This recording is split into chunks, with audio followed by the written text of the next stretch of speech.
Father, in the name of Jesus.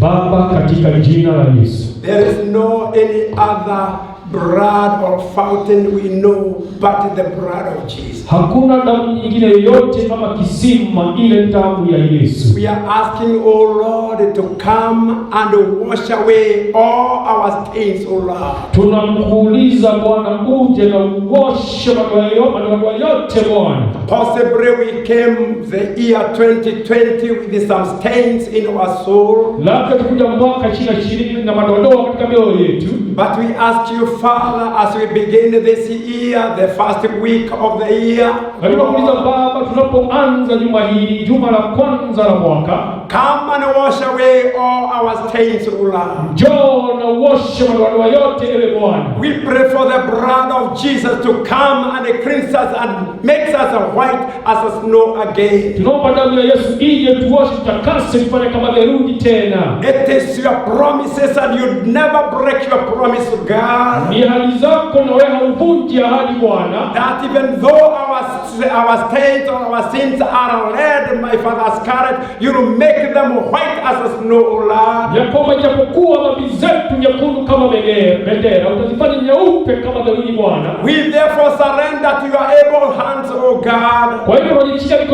mikononi mwako mwenye nguvu. We surrender to your authority and to your lordship, Lord. Tunajishika kwa mamlaka yako na kwa ubwana wako Bwana. We ask you to come and take cover and take control of our mind, our soul, and everything, my Father, we're gonna do today, the rest of the day. Tunakuuliza uje tutoe shukrani kwa mawazo yetu, nafsi yetu na mambo yote tutakayofanya siku ya leo. We are just simple men standing before other men, Father. We cannot do anything without you. Sisi ni wanadamu ambao wamesimama mbele ya wanadamu wengine Bwana, hatuna chochote na tuwezi chochote pasipo wewe. We need you, Spirit of God, to come and speak to our heart. Tunakuhitaji Roho Mtakatifu wa Mungu uje nena na nafsi zetu.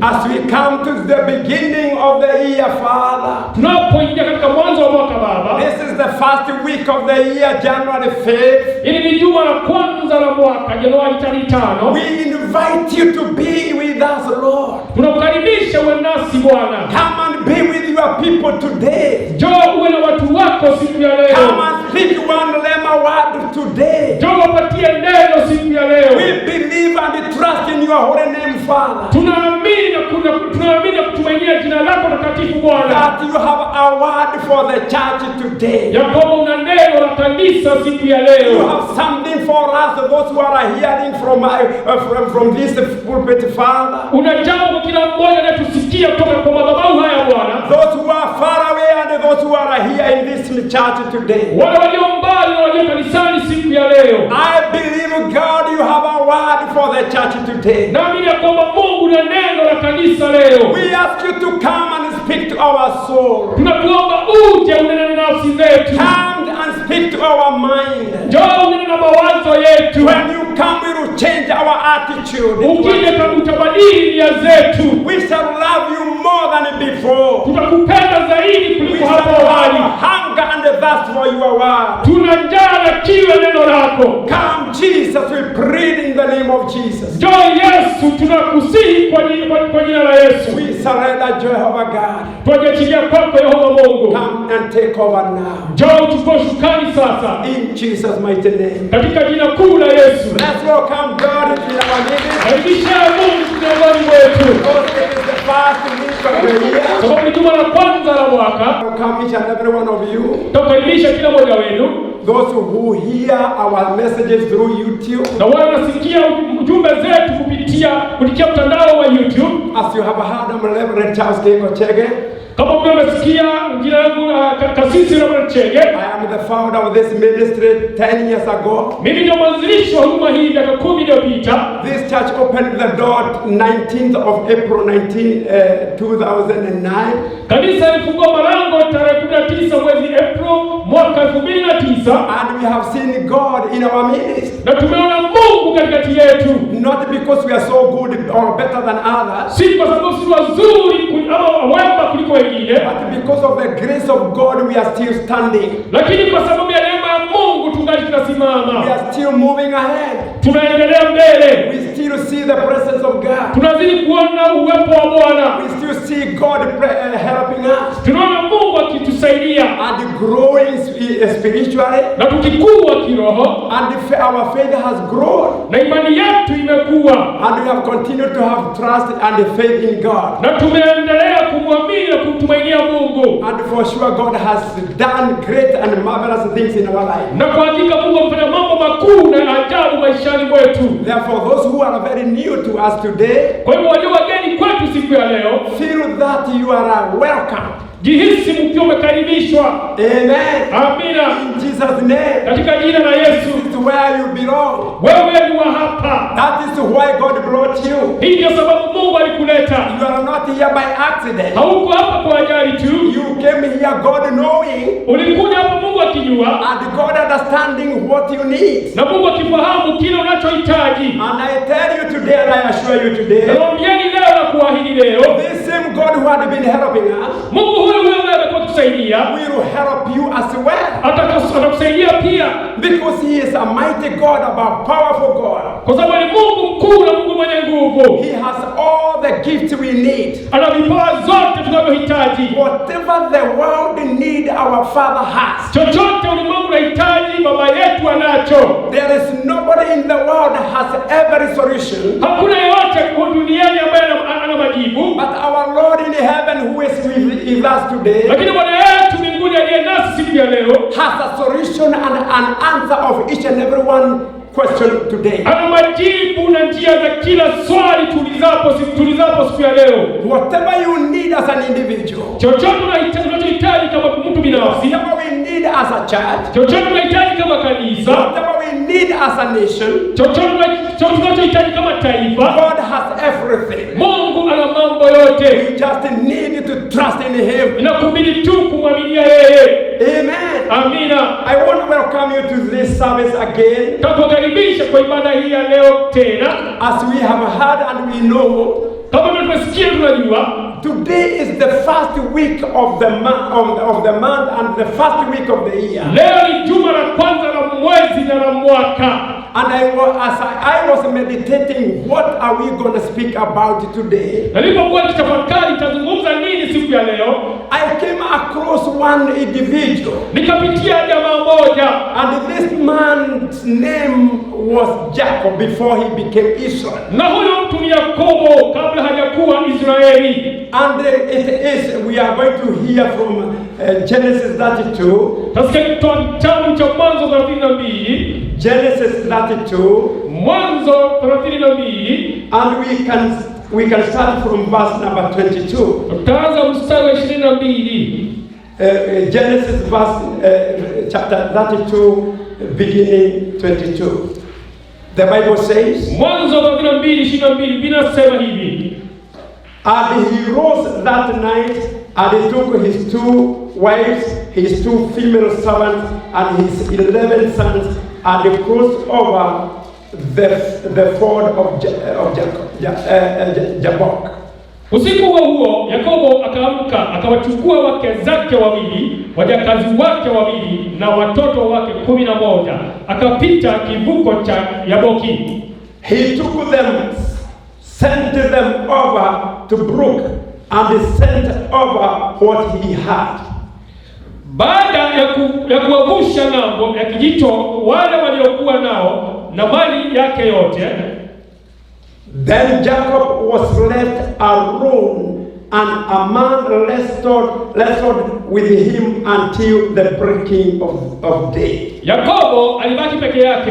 Mtu mmoja akaja akapigana naye mwereka mpaka alfajiri. Let us speak to us today about this message concerning this man by the name of Jacob. Wacha tuzungumze nasi leo kuhusu ujumbe huu wa mtu anaitwa kwa jina Yakobo. And our message is about being alone with God. Na ujumbe wetu ni kuhusu kuwa peke yako na Mungu. Alone with God. Peke yako na Mwenyezi Mungu. Let me tell you, brothers and sisters, today, Wacha niwaambie ndugu na dada siku ya leo, there are some times like now we need to be alone but with God. kuna wakati mwingine kama leo inatuhitaji kuwa peke yetu lakini na Mungu. Maybe possibly last year we had been spending a lot of time with many people in this world. Labda mwaka jana tutumia wakati mwingi na watu wengi ulimwenguni humo. You know very well now this world is now we have technology, different kind of technologies. Unajua katika ulimwengu huu tuna mambo ya kiteknolojia ambayo ni mengi. And many of us use many gadgets and spend a lot of time with all those things. Na watu wengi walitumia vyombo hivi na kutumia wakati mwingi na hivi vyombo vya kisasa. We also have friends and other people and our families so far. Pia tuna marafiki na watu wengine na watu wa familia. And also we have tight schedules here in America like those who are here. Na pia tuna wakati ambao umeshikamana sana kwa wale ambao wako hapa. And we have spent a lot of time doing all those things. Na tumetumia wakati mwingi tukifanya mambo haya yote. They are not bad things, we do good things for our lives. Si mambo mabaya, ni mambo mazuri kwa maisha yetu. But today as we begin this week, lakini leo tunapoanza juma hili, as we begin this year, tunapoanza mwaka huu, it is good for us as a church and you as an individual to have time alone with your maker. Ni vyema sisi kama kanisa na wewe mtu binafsi kuwa na wakati na muumbaji wako. It is good for you and I to understand that we were created by our God. Ni vyema wewe nami tujue kwamba tuliumbwa na Mwenyezi Mungu. And the God who created you and I, na Mungu aliyekuumba wewe nami, has a plan over your life. Ana mpango kuhusu maisha yako. He is the one who have the schedule for your life. Yeye ndiye ana ratiba ya maisha yako. Therefore you need to understand and to know what he wants you to do. Kwa hivyo inakupasa uelewe nini inakupasa kufanya. I take this life like an assignment given by God today. Na chukua maisha haya kama jukumu ambalo tumepewa na Mungu siku ya leo. I feel like you and I, there is an assignment God has given you for this year. Nasikia kana kwamba wewe mimi nawe tumepatiwa kazi na Mungu mwaka huu. And God has given you a project for this year. Na Mungu amepatia jambo la mwaka huu. He is the mastermind or master plan of the project for this year for you and I. Yeye ndiye mpangaji mkuu wa mambo hayo katika mwaka huu kwako mimi na nami. Therefore we need, or I need to know what God desires of me or he needs me to do. Kwa hivyo tunapaswa kujua ni nini Mungu anataka mimi nifanye ama wewe ufanye. When we come now to this Jacob today, tunapokuja sasa kwa Yakobo leo, as a test of our teaching, of our learning today, kama somo letu siku ya leo, he had a problem. Alikuwa na shida because he was blessed by his father Isaac. Kwa sababu alikuwa kubarikiwa na babake Isaka. And after being blessed, na baada ya kubarikiwa by Isaac, na babake Isaka, he had a problem. Alikuwa na shida because in Genesis 27 verse number 41, sababu katika kitabu cha Mwanzo 27:41, the Bible says, Biblia inasema, it is after he was blessed, ni baada ya kubarikiwa. And let me read from verse number 39. Tasoma kwanza mstari wa 39. Then Isaac his father answered and said to him, Behold, your dwelling shall be of the fatness of the earth and of the dew of heaven from above. Ndipo Isaka baba yake akamwambia, makao yako yatakuwa mbali na ardhi yenye rutuba na mbali na umande wa mbinguni. Please let us start at 8. Tuanze 38. And Esau said to his father, Have you only one blessing, my father? Bless me also, oh my father. Esau akamwambia baba yake, Baba, kwani una baraka moja tu? Nibariki hata mimi, baba. And Esau lifted up his voice and wept. Hapo Esau akalia kwa sauti kubwa. Behold, then Isaac his father answered and said to him, ndipo Isaka baba yake akamwambia, Behold, your dwelling shall be of the fatness of the earth and of the dew of heaven from above. Makao yako yatakuwa mbali na ardhi yenye rutuba na mbali na umande wa mbinguni. by your sword you shall live, and you shall serve your brother. And it shall come to pass when you become restless, that you shall break his yoke from your neck. Utaishi kwa upanga wako na utamtumikia ndugu yako, lakini utakapoasi utaivunja kongwa yake shingoni mwake. Shingoni mwako. So, verse number 41, the Bible says, so Esau hated Jacob because of the blessing with which his father blessed him. And Esau said to his heart, the days of mourning for my father are at hand. Then I will kill my brother Jacob. 41. Basi Esau akamchukia Yakobo kwa sababu ya baraka aliyokuwa amepewa na baba yake. Esau akawaza, siku za matanga ya baba zitakapokwisha, ndipo nitakapomuua ndugu yangu Yakobo.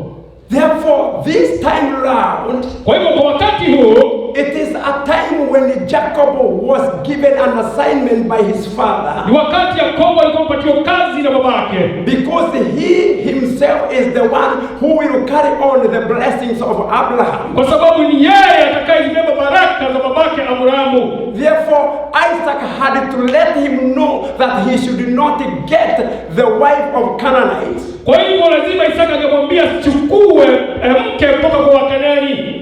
He had to go to his mother's father or his uncle to get a wife there. Ingebidi kwenda nyumbani kwa mjomba yake kupata bibi. And he told him in Genesis 28 verse number 2, arise, go to Padan Aram, to the house of Bethuel, your mother's father, and take yourself away from there, and the daughters of Laban, your mother's brother. Chapter number 28, verse number 2. The same Genesis 28. Nenda panda Aramu nyumbani kwa baba yako Bethueli, ukaoe mojawapo wa binti za mjomba wako Labani.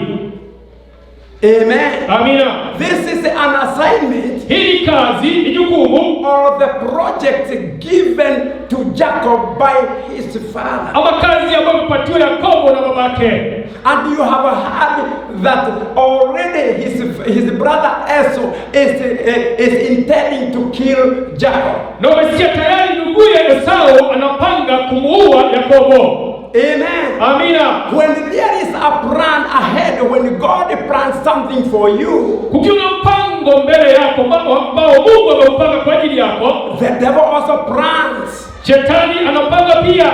That is why we are calling these days of fasting. Hii ndio sababu tunaita siku hizi za kufunga.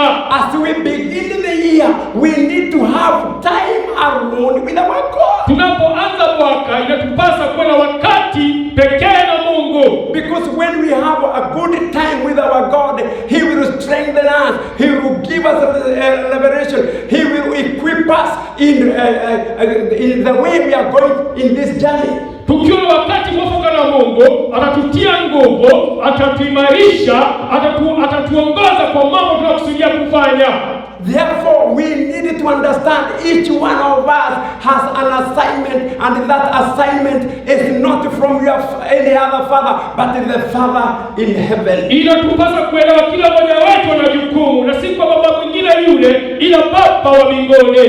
There is what is yours and there is what is mine today. Kuna ile ambayo ni yako na kuna ile ambayo ni yangu siku ya leo. As we have some responsibilities as a church to pray for, kama vile tuna majukumu kama kanisa kuyatekeleza, but there is something for you in particular. Lakini kuna jambo lako wewe mwenyewe. That is why I want you to take it personally. Hii ndio sababu nataka uchukue kama yako mwenyewe kibinafsi. Our time of prayer and fasting, wakati wetu wa kuomba na kufunga, let it not be like it is for us as a whole. Wacha isiwe ni kama ni yetu kwa pamoja. Even though we are going to do it as a church, ijapokuwa tutafanya kwa pamoja kama kanisa, but I feel it is for you alone with your God, your maker, your creator, your father. Lakini hizi ni yako mwenyewe pamoja na Mungu wako, muumbaji wako, baba yako.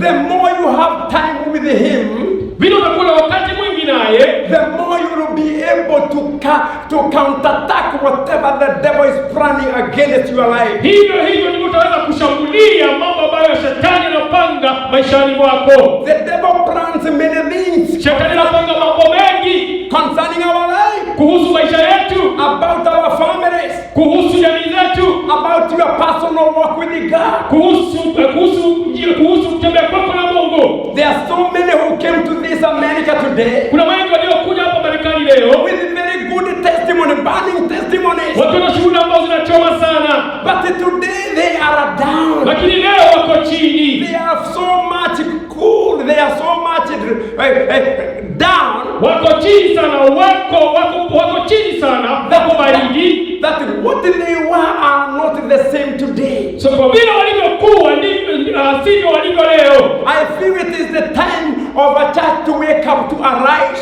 Na hisi ni wakati wa kanisa sasa kuinuka. We are not going to wait for the devil to come. Hatutangoja shetani aje tena. We must attack now. Lazima tushambulie sasa. We must be ready to attack our enemies. Lazima tuwe tayari kushambulia adui yetu. We have to be prepared to attack our enemies. Lazima tujitayarishe kushambulia adui. We are not going to wait for our enemies to come and attack us. Hatutangoja adui wetu waje watushambulie. We are going to arise. Tutainuka. We are going to arise. Tutainuka. And go where demons are. Na tuende mahali mapepo wako. And we fight them before they come to our family. Na tupigane nao mpaka kabla hawajakuja kwa familia zetu. We are going to overtake and recover everything the devil has taken. Tutapita na kunyakua kila kitu ambacho shetani amenyakua. Possibly last year there are so many things the devil has taken from our family. Labda mwaka uliopita kuna mambo mengi shetani amechukua kutoka familia zetu. Possibly the devil has taken our peace and our joy. Labda shetani amechukua amani yetu na furaha yetu. Possibly the devil has taken our testimonies. Labda shetani amechukua shuhuda zetu. We do not have testimonies this year possibly. Hatuna shuhuda tena labda mwaka huu. Because we are cold, we are not like we were before. Kwa sababu tuko baridi, hatuko vile tulivyokuwa hapo awali. Possibly the devil has been inflicting us with the diseases. Labda shetani ametushambulia na magonjwa.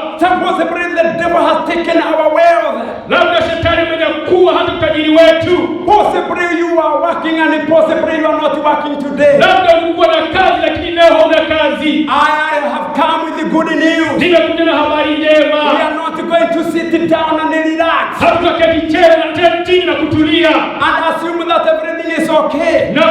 Na kufikiria kwamba kila kitu ni salama. We are rise and attack our enemies. Ni kuinuka na kushambulia adui. Rise and attack our enemies. Tutainuka na kushambulia adui. Wherever the devil is. Mahali popote shetani alipo. We are going and moving forward. Tutaondoka na kwenda mbele. We shall move forward as a church. Tutaenda mbele kama kanisa. And move forward as an individual. Na tuende mbele kama mtu binafsi. Amen.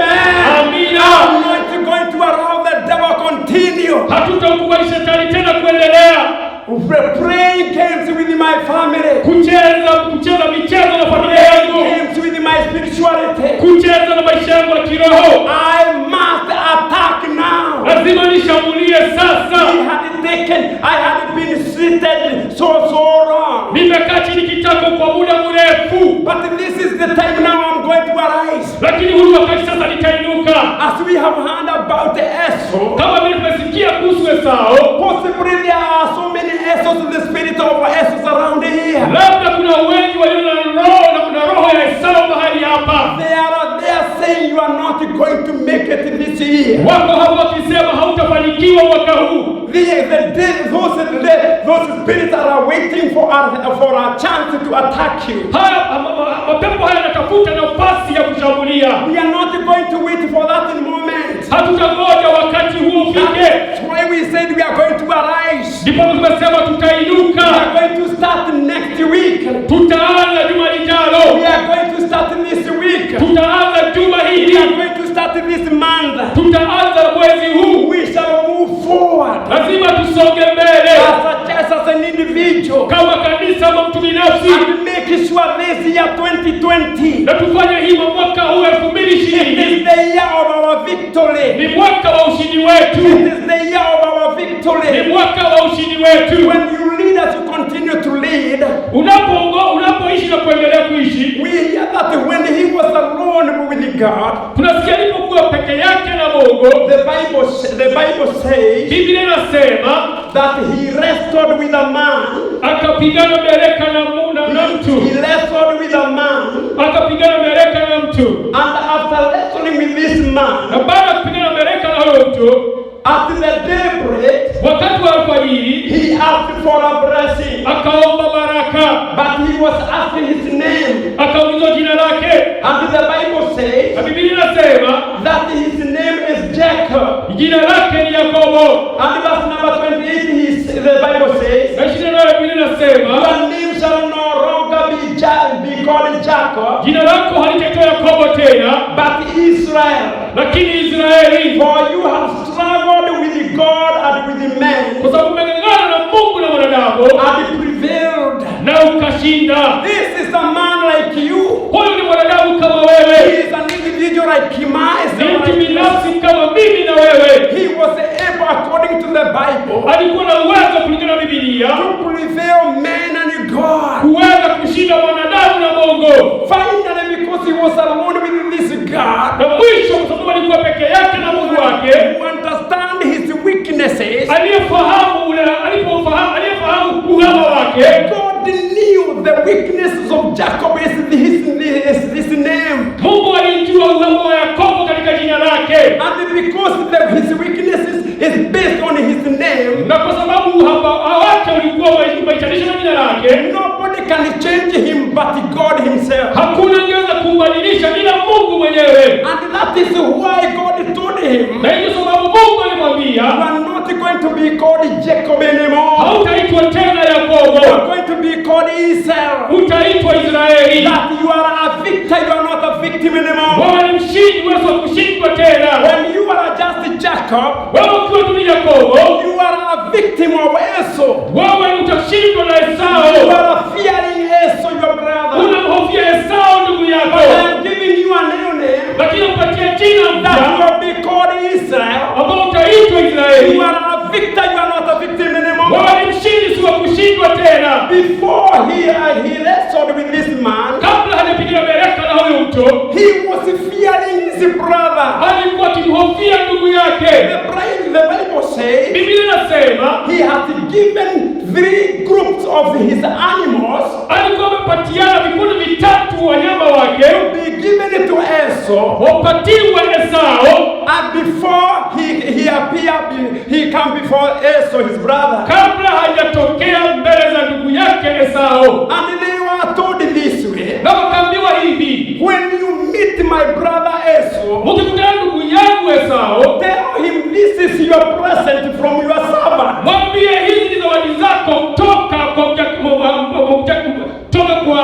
mjakazi wako. And your servant is behind coming to meet you. Na yuko nyuma kukutana nawe. 3 groups were given many animals to present as a gift to Esau. Vikundi vitatu vilipatiwa wanyama wengi kupatia Esau. He was so much fearful of his brother. Alikuwa na hofu nyingi kwa sababu ya ndugu yake. I don't know who we fear today. Sijui tunamwogopa nani leo. I don't know who you fear this year. Sijui unamwogopa nani mwaka huu. I don't know who you were fearing last year. Sijui ulimwogopa nani mwaka jana. But I come with the good news. Lakini nimekuja na habari njema. Have time alone with God. Kuwa na wakati peke yako na Mungu. Forget whatever they say and talk about you. Sahau wanaosema kuhusu wewe. Forget about your weaknesses and your shortcomings. Sahau uhaba wako na kutoweza kwako. Forget about your failures. Sahau kutofaulu kwako. Just have time alone with God. Kuwa na wakati peke yako na Mungu. Hallelujah. I am assuring you today. Na waahidi leo, as a church, as an individual, kama kanisa, kama mtu binafsi, the more you have time with your maker, vile unakuwa na wakati mwingi na Muumbaji wako, the more you are able to meet your adversaries. Hivyo ndivyo utaweza kukutana na adui zako. It doesn't matter how millions they are. Haijalishi ni mamilioni wangapi. It doesn't matter the threats against you. Haijalishi ni wangapi wa kinyume chako. Have time alone with him, your maker. Kuwa na wakati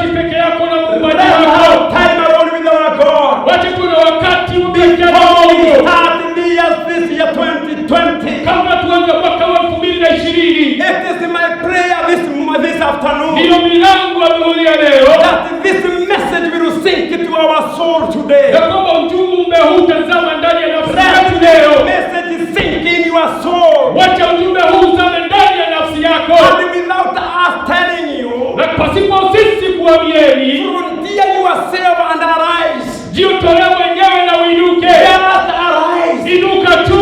When Jacob was told by his father to arise and go, Wakati Yakobo aliambiwa na babake ainuke na aondoke, he did not continue staying there, hakuendelea kubaki pale enjoying whatever the family were eating or enjoying. akifurahia mambo familia walikuwa nakula ama He kufanya. had to go by himself. Lazima angeondoka mwenyewe. And when he went, Na alipoondoka, this is the place where he met God when he was going to Laban. hapa ndipo alikutana Mungu alipokuwa akielekea kwa Labani. When he was sleeping, Alipokuwa amelala, he saw a ladder. akaona ngazi, Angels descending and ascending. malaika wakishuka na wakipanda, And God in heaven na Mungu akiwa mbinguni promised him, akamwahidi, this land belongs to you ardhi hii ni yako and your descendants. na vizazi vyako. He was alone with God. Alikuwa peke yake na He Mungu. has left his mother who loved him. Alikuwa amemwacha babake He ampendaye. has left his father who loved him. Alikuwa amemwacha babake He ampendaye. is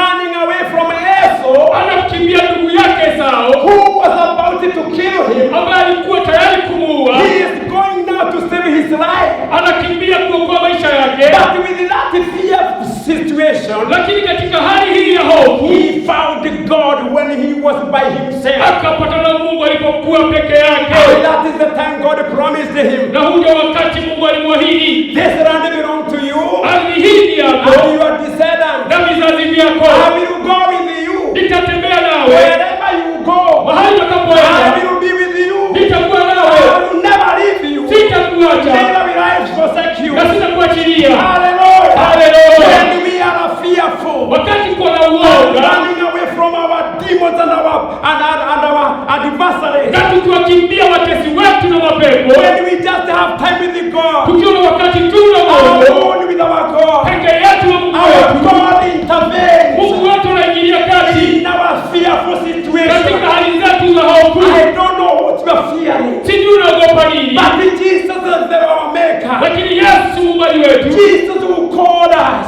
yeye aliyetuita, he will come at that situation. atakuja katika hali He hiyo, will speak to you. atakuzungumzia, He will assure you atakuahidi that he will never leave you. ya kwamba hatakuacha Neither will he forsake you. wala hatakuachilia. As we come to the end, Tunapotamatisha, this is the time now he is facing his father, his brother. huu ni wakati sasa anakutana na ndugu yake. It is the second time Ni wakati wa pili after he had gone to his uncle. baada ya kwenda kwa mjomba wake. Now he is coming with a lot of wealth, Sasa narejea na mali nyingi, with his sons, with his sons and his wife and many animals. na wake zake na watoto wake na wanyama wengi. But even though he was so rich, Ijapokuwa alikuwa tajiri sana, the same guy for almost 20 years, mtu huyo baada ya miaka 20 about I think it is 10 years. nafikiri miaka 10 hivi, It is 20 years. ni miaka 20. Is it 20 years? After he went, it was, yeah, it is 20 years. Ndiyo, ni miaka 20. After 20 years, Baada ya miaka he 20 is still fearing this man. bado anamwogopa huyu jamaa. Amen. Amina. After 20 years, Baada ya miaka he is still 20 fearing this man. bado anamwogopa huyu mtu. Amen. Amina. You might have taken 40 years today. Yawezekana umechukua miaka 40 And the leo same demon you are fearing 40 years ago, na mapepo haya uliogopa miaka 40 even before you got married, hata kabla haujaoa, even before you got children, hata kabla hujapata watoto, even before you came to America, hata kabla hujakuja you are Marekani, still fearing them. bado unayaogopa The same demon, mapepo hayo the hayo, same demon mapepo hayo is hayo against you. yako kinyume chako. Hallelujah. Hallelujah. It is time to arise Ni wakati wa kuinuka and have time with our na God. kuna wakati na Mungu wetu. Amen. Amina. I know I can't fight this